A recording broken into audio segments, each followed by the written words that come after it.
So one thing I've noticed as I worked with clients over the last, I don't know, 20 years or so, is that the early stages of the relationship are really the bedrock of the couple relationship. This is the time in the relationship when a couple are just starting to get to know one another. They're starting to lay the foundation of their relationship.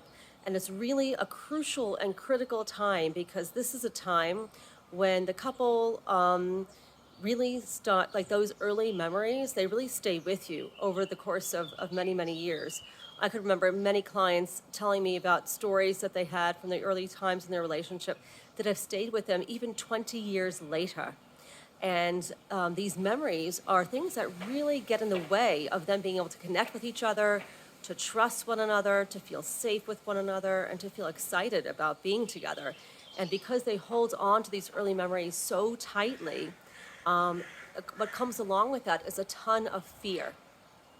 And some of these things that happen early on in the relationship are really just a result of miscommunication or different attachment wounds from their past, from relationships with their parents, from relationships with previous boyfriends and girlfriends. And sometimes people feel really scared about sharing how they feel with their future partner or their new partner. And rather than being able to express how they feel in a very upfront sort of way, they kind of allow these things to happen to them that end up being re-triggering them. And what they do is they either move in forward more or they pull away more. And either of those moves can be very unsafe and very unwelcome in a new couple relationship. And oftentimes, what we do is we go into what's called fight, flight, or freeze, right? And so someone who feels attacked by their partner because of something that they said unbeknownst to them, they might start shouting at them or they might retreat. And either of those two ways of connecting with their partner are ways that can definitely negatively impact the relationship. So I'm just sharing this with you because I haven't created, but Sue Johnson created the Hold Me Tight workshop.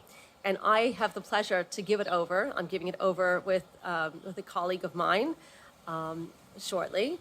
And so I would like to invite young couples who are just starting out, who are just starting to form how they connect with one another. And I would like to invite you to come and learn about some of your early wounds so that you can learn how to share how you feel with one another about these things and talk to each other in a healthy way that's really satisfying and nurturing, because the more that you learn how to do these things in the early parts of your relationship, the better able you're going to be to do it moving forward, and the more able you're going to be to not step on each other's wounds, to not trigger one another, and to be able to cope with different things that come up in a healthier, better, more connected way. So to find out more information about the Hold Me Tight workshop for young couples, I'm going to send some information in the link below. So click on that link and you'll be able to find all the information you need in order to register for the workshop. I look forward to seeing you there.